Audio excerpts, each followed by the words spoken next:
So, I believe it's been a while now since I've done a video on how to package stuff, and I thought that this would be a good opportunity to show a good use for packing paper.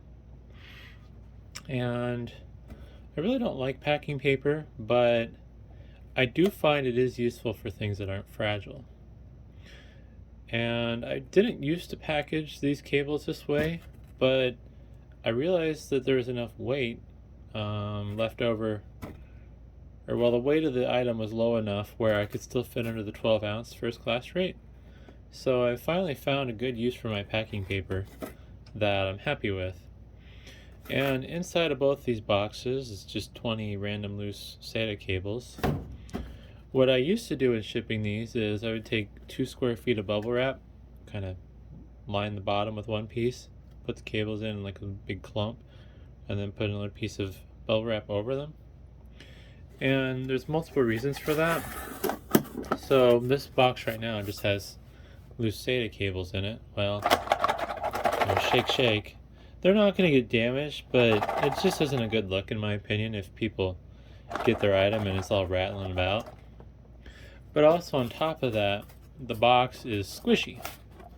So I don't really have any like science to back this up, but one of my other running theories is if a box is squishy and can be compressed, it's more prone to damage than if it has some resistance pushing back, which is kind of why you do void fill, because void fill doesn't just stop the item from bouncing around, but it also basically puts a pressure towards the walls to kind of help make the box more rigid. So here's an example of one that I'm doing out with packing paper. I took some packing paper, I lined the whole bottom, and then I took my 20 SATA cables, kind of made it into a ball and shoved it in there. And then I have my piece of packing paper to cap off the top. And this puts me just shy of 11 ounces, which is nice because then I can ship it at the 12-ounce first class rate. And as you can see, minimal shaking, or well, rattling I should say, while you're shaking it. And it's kind of pushing out in the box. So as you can see, since the box isn't taped up right now, it kind of wants to spring open. Some of that is the tension from just the folds and the cardboard flaps. But also, I mean, you could hear the paper crinkling when I push down on it.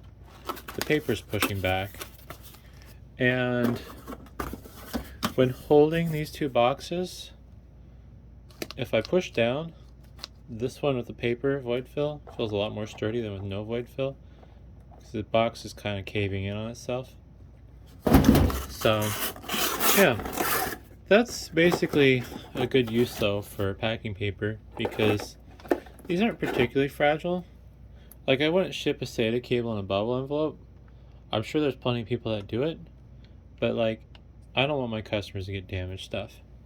And especially like with these right angle ones, if it's in a bubble envelope and it gets compressed, well, it could, if my camera would focus, it could snap off the connector, or it could bust the connection where the cable's going into the connector. Even on the flat pieces,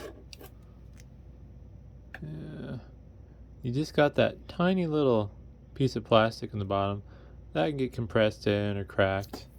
So yeah, I like to protect my stuff nice.